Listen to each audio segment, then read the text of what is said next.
ऐश Ketchum Pokemon anime का main character.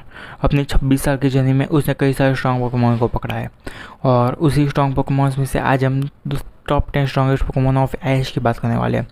तो guys video अच्छी लगी तो वीडियो को लाइक करना, चैनल पर नहीं तो चैनल को सब्सक्राइब कर देना और वीडियो लास्ट तक देखना। तो गाइस आज की इस वीडियो को स्टार्ट करते हैं। तो गाइस पहले बात करते हैं नंबर 10 के बारे में। नंबर 10 पे है ऐश का स्नोलैक्स। ऐश का स्नोलैक्स जनरेशन 2 से बिलोंग करता है और उसकी परफॉर्मेंस जोटो रीजन में काफ़ी अच्छी रही थी, जहाँ पे उसने गैरी के सीजोर से हार गया था और गैरी के 2 पोकेमॉन को हरा था। और बाद में उसकी बैटल हुई हैरिसन से। हैरिसन के हाउंडो के खिलाफ हुआ है और पोकेमॉन एनिमे में सिर्फ वो 3 ही बैटल हारा है और ये 2 बैटल वो हारा था। और अगर स्नोलैक्स की बात करें तो स्नोलैक्स ऐश का पावर हाउस में से है, जो कि जब भी आता है तो 1 या 2 पोकेमॉन को अपने साथ ले ही जाता, मतलब कि हरा ही देता है उन्हें। और उसकी सबसे अच्छी परफॉर्मेंस रही थी, उसने एक मैच में 6 मूव्स यूज़ किए थे। मैक्सिमम 4 या 5 भी मूव्स यूज़ होते हैं, एक पोकेमॉन कर सकता है एक मैच में, बट उसने 6 मूव्स यूज़ किए थे, जो कि आज तक का सबसे ज़्यादा है।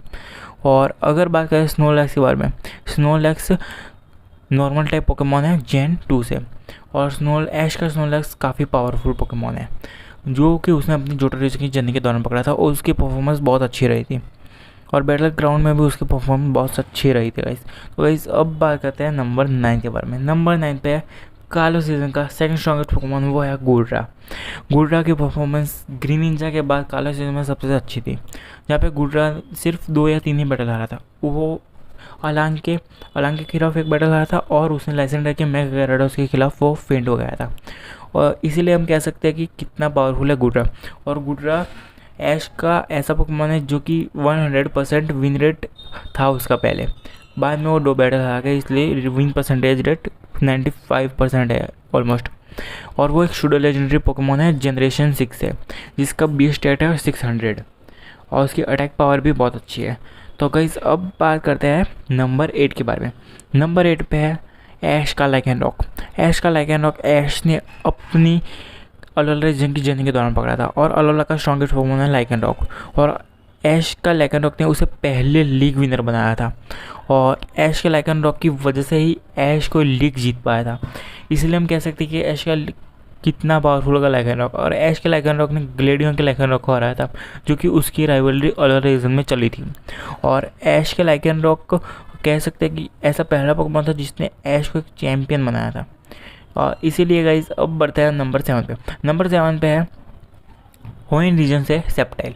सेप्टाइल ने अपनी होइन रीजन की जर्नी के दौरान काफ़ी सारे बैटल्स किए और काफ़ी सारे बैटल्स जीते भी, और उस पर उसका सबसे इम्प्रेसिव फीट से बात करें तो उसका सबसे इम्प्रेसिव फीट रहा था टोबास के डार्क राय के खिलाफ, जहाँ पे टोबास के डार्क राय को हरा नहीं सकता था, उसको सेप्टाइल ने हरा दिया था और 2-3 अटैक में हराया था। और ऐसे से हम कह सकते हैं कि कितना पावरफुल होगा ऐश का सेप्टाइल। और ऐश का सेप्टाइल ऐश का one of the strongest Pokemon में से एक है और ऐश का सबसे ताकतवर ग्रास टाइप पोकेमॉन है।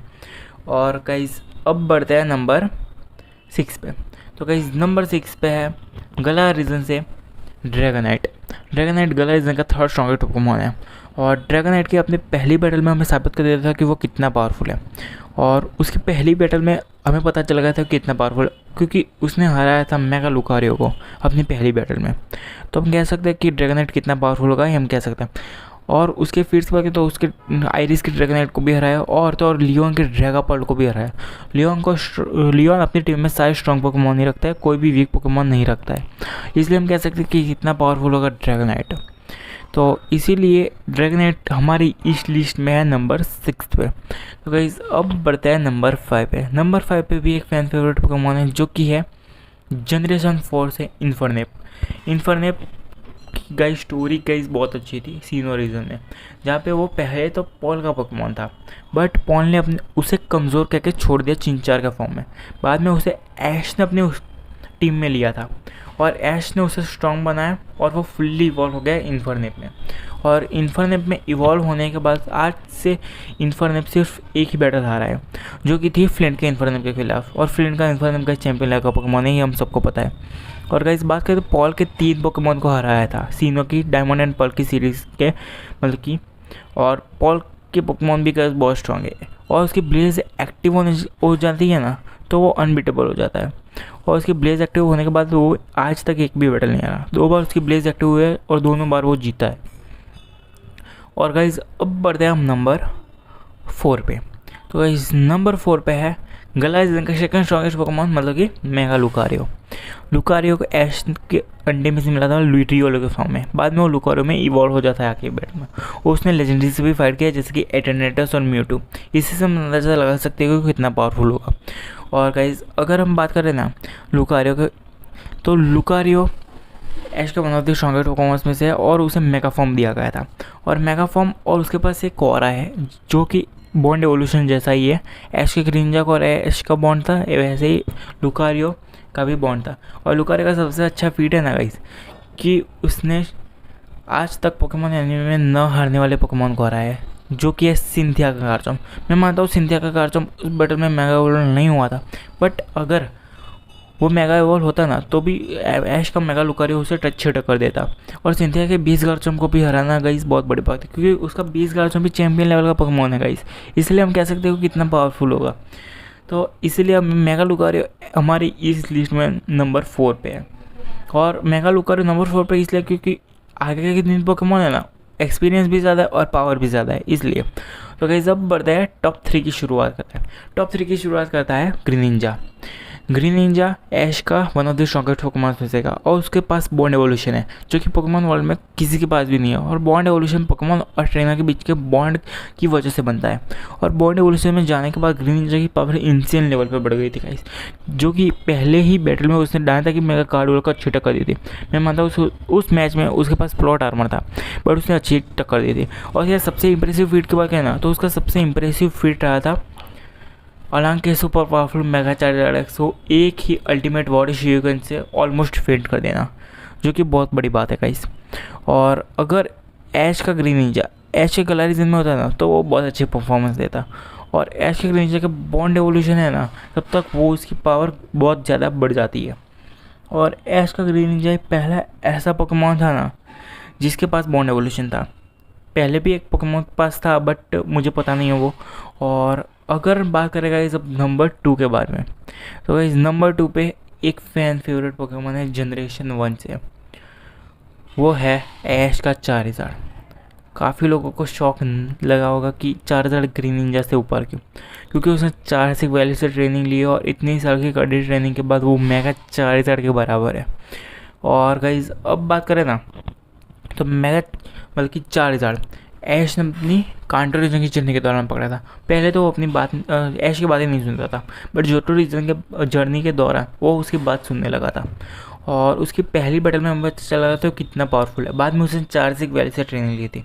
4 वैली की ट्रेनिंग खत्म कर दी। आधी ट्रेनिंग के साथ ही उसने हरा दिया था गैरी की आधी टीम को। और गैरी की आधी टीम को हराते ही वो अपनी ट्रेनिंग के वापस चला गया था। बाद में वो आया था आर्टिकोनो के खिलाफ बैटल करने, और पहला ऐसा नॉन लेजेंडरी पोकेमॉन बना था जिसने किसी लेजेंडरी पोकेमॉन को हराया था। और यही बहुत बड़ी बात है, क्योंकि लेजेंडरी पोकेमॉन को हराना कैसे इतनी आसान बात नहीं होती। और वो आर्टिकोनो था, जो कि कितना स्ट्रॉन्ग है आर्टिकोनो हमें पता है। इसलिए चारिज़ार्ड की यूनोवा की परफॉर्मेंस की बात करें ना तो चारिज़ार्ड की यूनोवा की परफॉर्मेंस गाइस बहुत अच्छी रही है, जहाँ पे उसने आयरिस के ड्रैगनाइट को अपनी नानी याद दिला दी थी। मतलब कि कितना पावरफुल होगा चारिज़ार्ड हम कह सकते हैं इसीलिए। और गाइस चारिज़ार्ड भी ऐश का स्ट्रॉन्गेस्ट पोकेमॉन नहीं है, क्योंकि नंबर 1 पे गाइस आपको पता चल गया होगा वो है पिकाचू। ऐश का पिकाचू ऐश का फर्स्ट पोकेमॉन था, जो कि आज तक काफ़ी सारे बैटल्स लड़ चुका है और लेजेंडरी से भी बैटल रख चुका है, जैसे लैटिगोस के साथ भी। और हम कह सकते हैं कि वो कितना पावरफुल है। पिकाचू जैकेंटामैक्स भी हो सकता है, उसके पास ज़ीमो भी है। और उसने ऐसे 2 पोकेमॉन्स को हराया ना जो कि आज तक पोकेमॉन एनिमे में अनडिफीटेड थे और पोकेमॉन वर्ल्ड के स्ट्रॉन्गेस्ट पोकेमॉन थे, जो कि नंबर 1 और नंबर 2 स्पॉट डिजर्व करते थे। वो है स्टीवन का मेगा मेटाक्रॉस और लियोन का मेगा जैकेंटामैक्स चारिज़ार्ड। पहले बात करें स्टीवन का मेगा मेटाक्रॉस से बारे में। स्टीवन का मेगा मेटाक्रॉस हो रीजन का चैंपियन है स्टीवन, तो उसका मेगा मेटाक्रॉस पूरे पोकेमॉन वर्ल्ड का स्ट्रॉन्गेस्ट मेगा वाला पोकेमॉन है और उसे पिकाचू ने हराया था। तो आप कह सकते हैं कि पिकाचू कितना पावरफुल है। स्टीवन को मतलब कि पिकाचू ने हरा दिया। बाकी स्टीवन का मेगा मेटाक्रॉस सबसे ज़्यादा ड्यूरेबल पोकेमॉन है पूरे पोकेमॉन वर्ल्ड का, इसलिए हम कह सकते हैं कि कितना पावरफुल होगा पिकाचू। और इसकी सबसे इंप्रेसिव बैटल की बात करना तो वो थी लियोन के चारिज़ार्ड के खिलाफ। ऐश को पोकेमॉन मास्टर बनने के लिए ये बैटल जीतना बहुत ज़रूरी था, और इसीलिए पिकाचू ने अपनी पूरी पावर लगा दी थी इस मैच में, जहाँ पे ऐश को बैटल जीताई और पिकाचू ने सारे पोकेमॉन्स को मतलब कि याद किया था, पूरे A to 8 रीजन के पोकेमॉन्स को। बाद में उससे क्या मतलब कि बैटल की थी, क्या थंडर बोल्ट था गाइस। और इसी वजह से हम कह सकते हैं कि पिकाचू ऐश का वन ऑफ द स्ट्रॉन्गेस्ट नहीं स्ट्रॉन्गेस्ट पोकेमॉन है। और गाइस आज की इस वीडियो के लिए इतना ही। तो वीडियो अच्छा लगे तो वीडियो को लाइक करना, चैनल पर नया तो चैनल को सब्सक्राइब करना। तब तक के लिए आज की इस वीडियो के लिए थैंक्स फॉर वॉचिंग।